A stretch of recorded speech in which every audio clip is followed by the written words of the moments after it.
Strategic Mind Show. It's me, Kimberly A. Ferguson, the host with you in mind. And can you believe 2016 is coming to a close?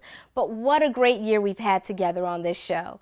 Great conversations, information sharing, and believe it or not, there's so much more to come in our final 2 episodes of 2016. If you missed previous episodes, be sure to catch up on WBTVN, the Woman on TV app on your Android or Apple devices, Roku, or at strategicminds.tv. Today's episode is sponsored by Bibs Plus. We'll share more information about Bibs Plus, including a special offer from this amazing sponsor, a little later in the show. So I'm a big fan of my next guest, the beautiful and oh so talented Brandhyze Stanley. She's an actress, a model, and an award-winning host. You may have seen her in a number of commercials, films, and television shows such as Orange is the New Black, Nashville, The Good Wife, and a recurring role on CBS's Blue Bloods. And she's been featured in numerous media outlets, including The View, The Early Show, The Today Show, MTV Style, and Essence Magazine. I had the opportunity to meet up with her and chat it up a bit. Take a look at my conversation with Brandhyze Stanley.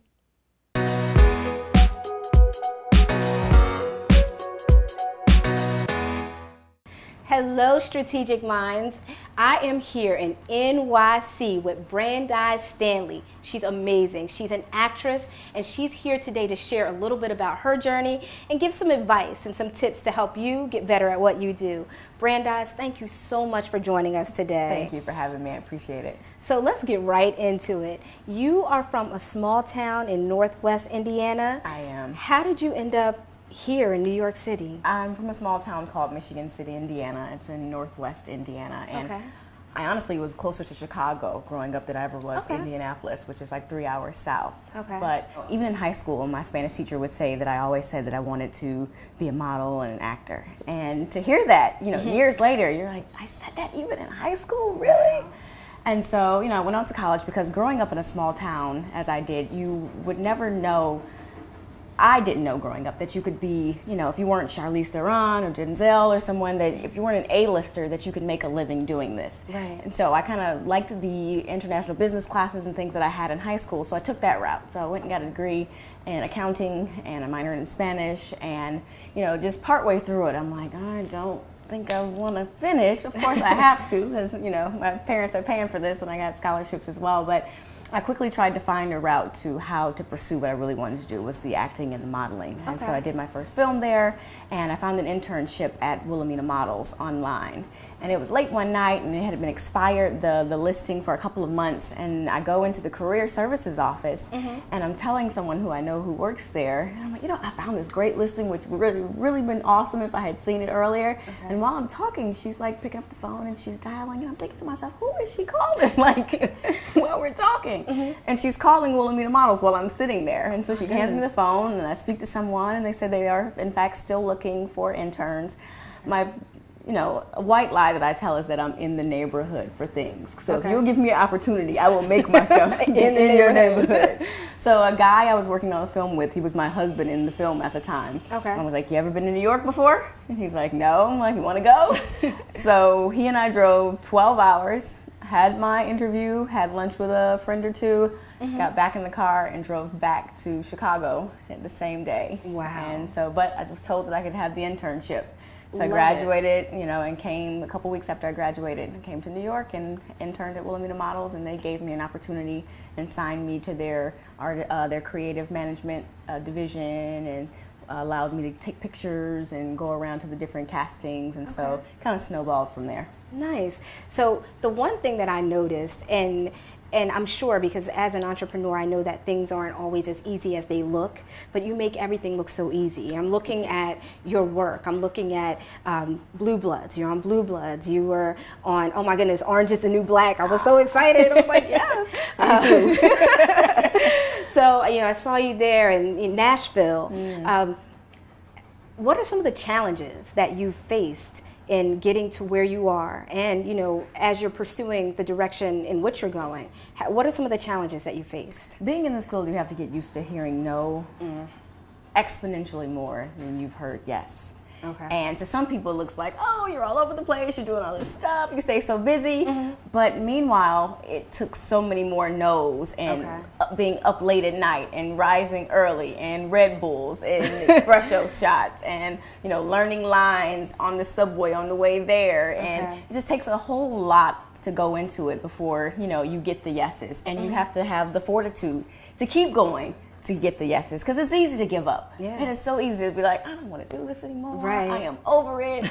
I don't know why I didn't get called. They don't tell you. You know, you have friends and family who might be like, oh, how was that audition you went on yesterday? I don't know. I ain't hear nothing. So I got to keep it moving. I can't, like, you know, focus on those things. So just continuing to go after it and being persistent is something that I've tried to strive to do, and kind of encourage others to do, because you got to give yourself your own pep talk some days. Absolutely. So, So your inspiration, who would you say has inspired you and kind of helped you to continue on the road that you're traveling? First and foremost, my parents. Okay.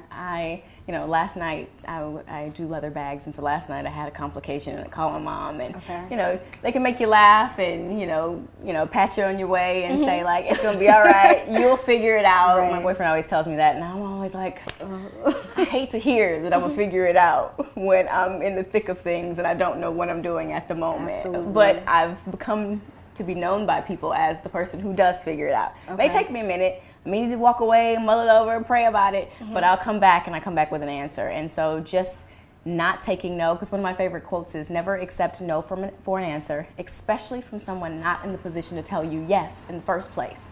And so I like that. It's keeping at it. It's the thank you notes and taking people out to dinner who might have an opportunity when you really taking part of your rent to take them out to dinner, or sending somebody a gift basket, and just following up. The art of follow-up is something that I've had to learn to get good at in this business. Remembering people's birthdays is something that's kind of important to me and something that I've gotten good at. So, you know, you may tell me your birthday. We may not talk again for 6 months. I'll jot it down on my calendar and I'll give you a call on your birthday. So you know that on that day that I was thinking about you. I called you not for something that was important to me, for something that was important to you. I don't want anything other than to wish you a happy birthday and have a good day. And so that small note to people is like, you thought of me today. And you called. You didn't text. You didn't Facebook message. I was going to say that. You called. Okay. And your answer was very interesting, because in asking about inspiration, you gave some really great tips. So I'm going to get back to some of those tips in a moment. But you also mentioned bags, that you make bags. Tell me about your bags. I have a line called Brandhyze & Co. Okay. And so I do leather handbags. And so as a gift, I got a leather lesson once in a guy's living room. Boyfriend got me a gift. We sat in this guy's living room. He bought all the tools, bought the leather, and we learned to hand stitch. And so, just kind of, as anything, you begin to get interested in it, and you start studying people's bag on the subway. You're like, oh wait, I think I can figure that out. Let me look what the bottom of that bag look like. Or you'll be in department stores touching Look at those all stuff, the bags. hoping they'll think you're stealing. But you're just trying to like figure it out and kind of work your way from behind. So you might start like, here's the end product. Okay, if they fold that flap in, if they did that strap like this, okay, and then I can work myself into making the template for myself, out of cardboard. And so, it may take me 14 hours to complete a handbag, but I've gotten more and more business, and so it's really taken off. Oh, good. So an actor and an entrepreneur, I'm loving it. Back to the acting for a moment.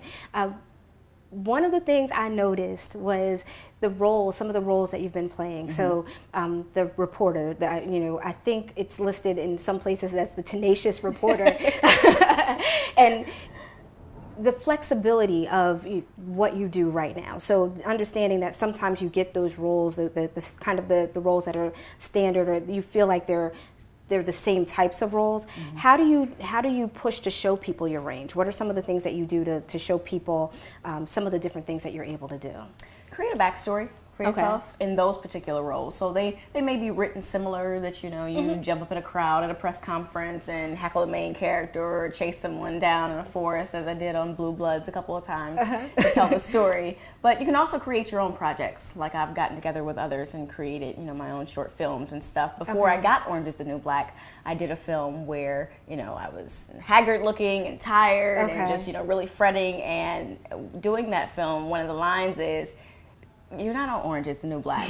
So to fast forward and you're like, watch that again, you're like, man, I really did get Orange is the New Black. But it was creating a role for myself because I wanted something gritty. I thank God, get cast a lot as, you know, the glamorous or Right. attractive. So, you know, thank God to be working. But to get other stuff where you can show a little range and stretch yourself a little further. Like Right. for Orange is the New Black, they gave me track marks and they muddied up my teeth and they made my that skin did look not bad. look like you. I had to go back and say, that's not her.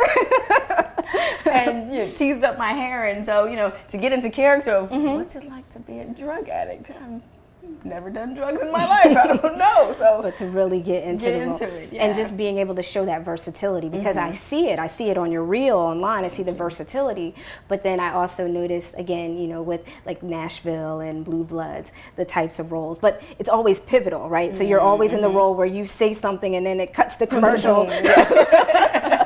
Absolutely.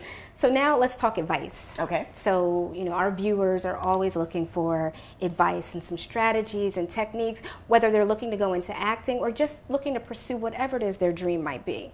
So what are some tips, if you were to give our viewers some tips on taking their dream and bringing it to fruition, what would those tips be? I say set your sights on what the dream is. Okay. And I'm big on audiobooks. So if it's Think and Grow Rich, The Automatic Millionaire, The Millionaire Next Door, The Secret I've even liked.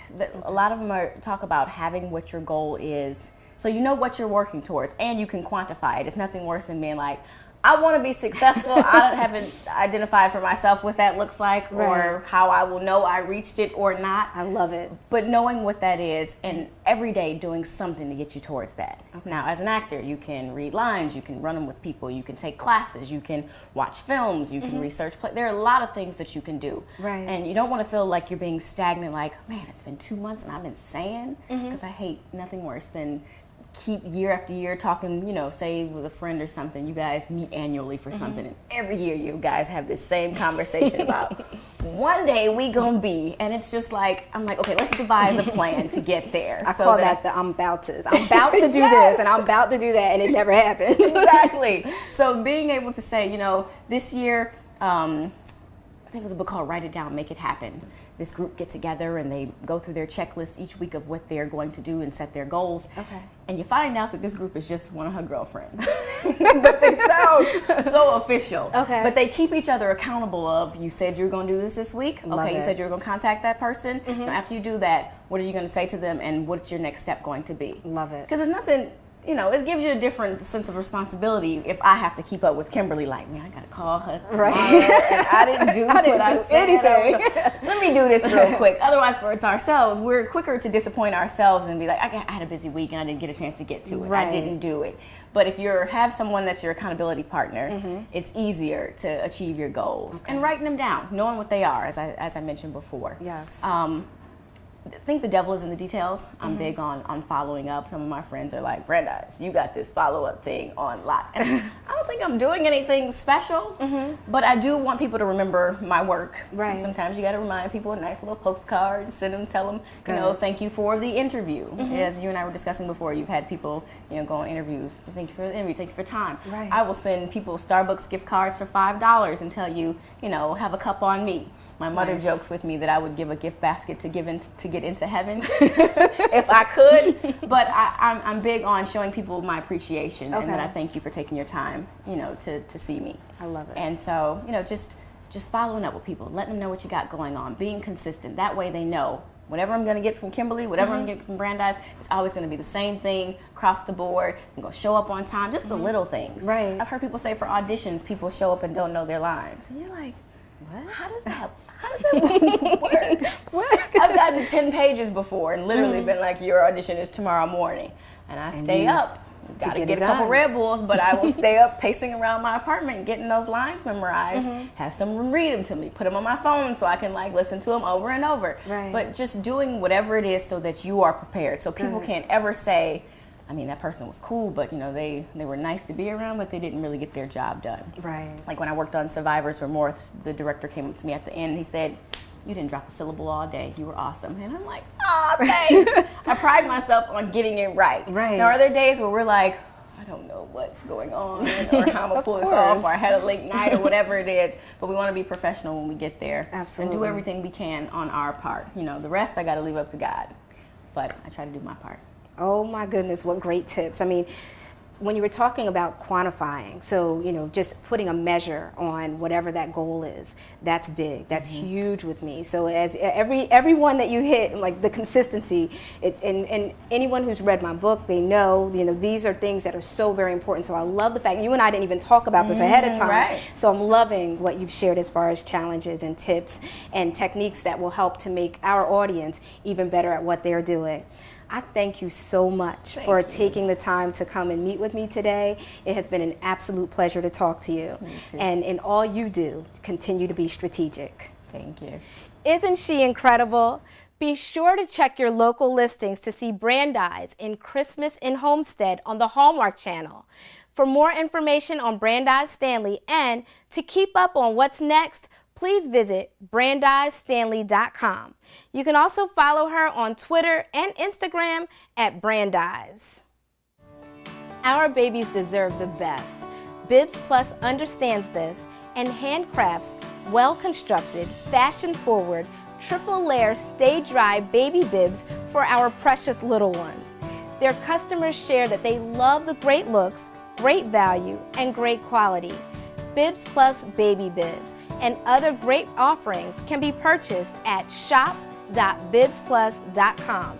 And Strategic Minds viewers can get 20% off by entering Strategic Minds 20 at checkout until December 31st, 2016. This month's segment was sent to us by Tanya Barnett. She and I connected on Twitter and had the opportunity to meet at a Boss Network event right here in New Jersey.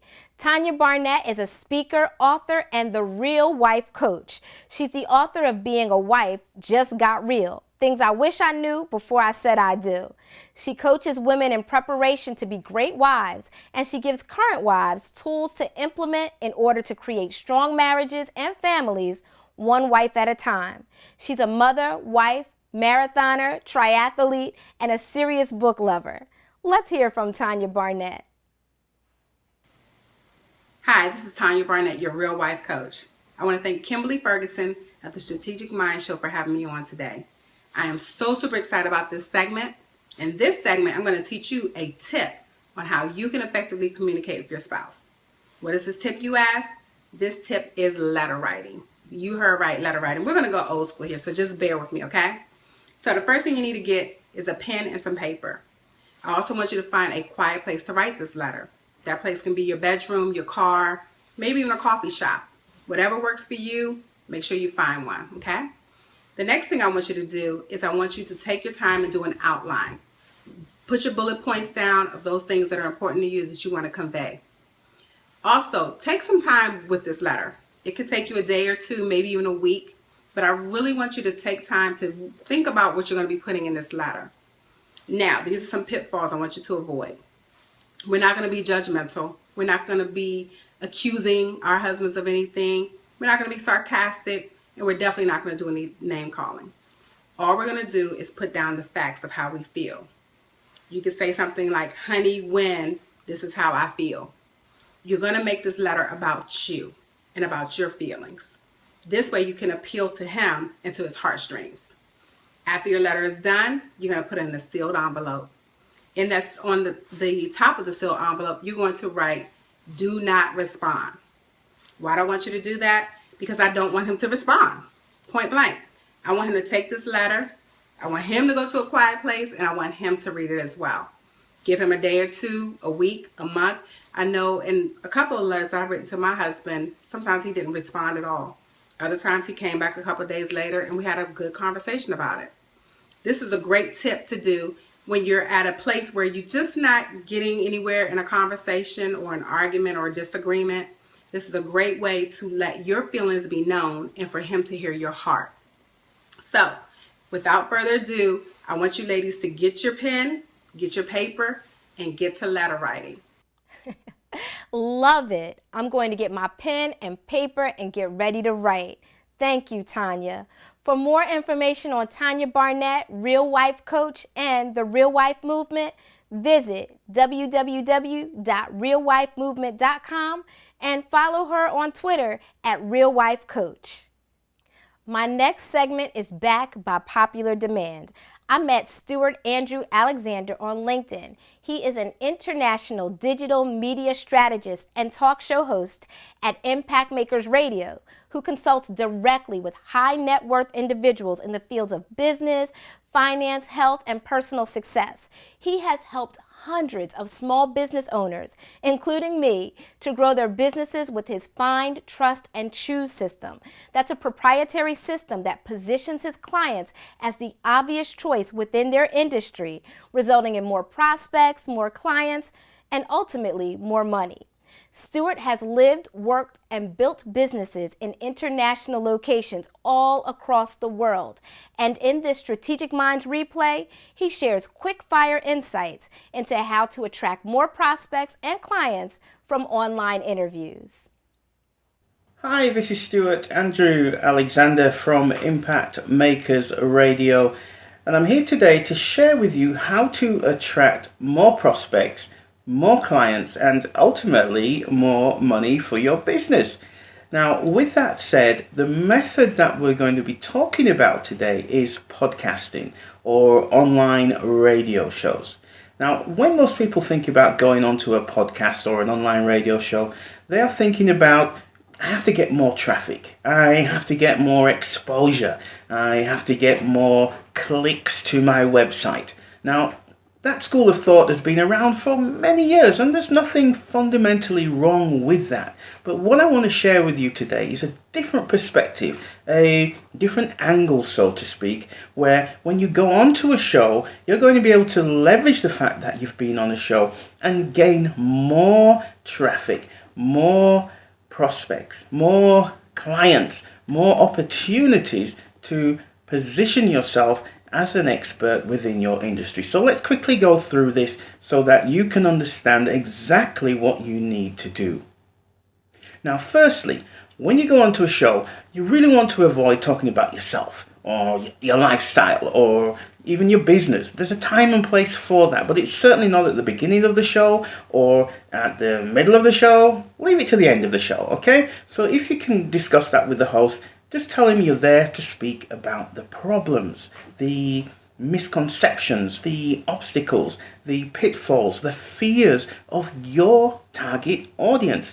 Because when you do that, what you're going to do then is you're going to create content that's going to be educational. It's going to be informational. It's going to be helpful, and it's going to automatically position you as a trustworthy educator and a advocate for the success of the people who you have the greatest passion around helping. So once you have that all down, then here's what you need to do step by step. So step one, make sure you get a recording of the show. Get yourself an audio recording of the show. So once you have that down, step two is you want to have that transcribed into a Word document or a text document. And step three, that's when you're going to start repurposing that content into various formats that we can distribute over the internet. So when we're talking about formats that you can distribute over the internet, think about this. Remember, you've created content that is useful, it's educational, it's going to help your clients to solve their problems, okay? You're not talking about yourself. So here's what you do with the content. One, you can create free reports based on that great content you created and give them away, all right, to build your list. Number two, you can create email campaigns that you can send out to your database that you've just built. Okay, another great way to use the same content. Three, Facebook, Twitter, Instagram, all of these social footprints that you can use from the same educational content that you created. It's fantastic, isn't it? Great. Number four, articles. Yeah, you can write articles because you've already created the content and you can post that onto your own website or other third-party platforms. Five, blog post. Kind of similar to articles, but again, you can use those to create content on your own website and publish it out there to position yourself as an expert.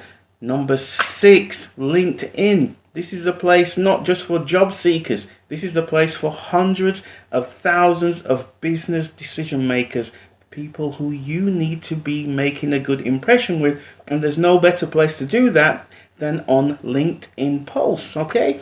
That's where you can create blog posts. Tip number 7, videos. You can use the same content, put them onto your YouTube video channel so people can see you demonstrating how much you care about them, demonstrating how much you can help them, demonstrating how much you know already within your industry. From the same content is great stuff, isn't it? Tip number 8, news releases or media releases or press releases, whatever you want to call them, very powerful if you use them in a way to position yourself as an expert. There's nothing better than be able to say that you have been quoted on a national news media outlet. Okay, so think about that. News releases, a powerful method to use. Finally, book chapters. What are you talking about, Stuart? Book chapters? Yes, you can create book chapters from your interviews. This is something I do with my clients. They come onto the show, they create fantastic content, and we can create interview style books that get published out to Amazon, and then we can position them online as the experts that they truly are. Now, when you do all of this, what you end up doing is positioning yourself within your industry as the go-to person, someone who's helpful, someone who's passionate, someone who really wants to help their prospects and clients. And then when they find all of these various footprints online, Facebook, Twitter, Instagram, LinkedIn, articles, in the news, on your website, on blogs, on LinkedIn, and there are so many more, I've only mentioned 9 today. When they find those, they're going to have sufficient reasons to want to pick up the phone and call you or send you an email or whatever your call to action may be. And that's what it's all about. Today, you have to be putting out content out there, but none of us have time to become social media experts. None of us have time to be writing and creating content on a daily basis like we're told to do. So why not just talk about the things you know anyway? Go on a show, talk about it, record it, transcribe it, repurpose it, get it out there, and let it do the work for you. It's so much more powerful than going on the show with 100,000 listeners, getting a surge of traffic to your website that's going to inevitably die down within the next couple of weeks, than to go on a show that maybe even have 100 listeners, but you've got the content and you can repurpose it and put it online and it's there forever, okay? Working for you. Think about that. So I hope this has been very helpful for you. This is Stuart Andrew Alexander, ImpactMakersRadio.com. Come along, visit me. Love to have you on the show. All right. So until then, take care. It's been great talking with you, and we'll talk real soon. Bye bye.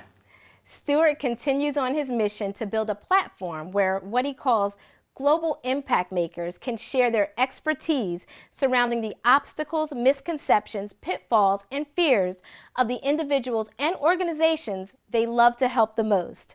To learn more about Stuart's vision for the future, simply visit ImpactMakersRadio.com.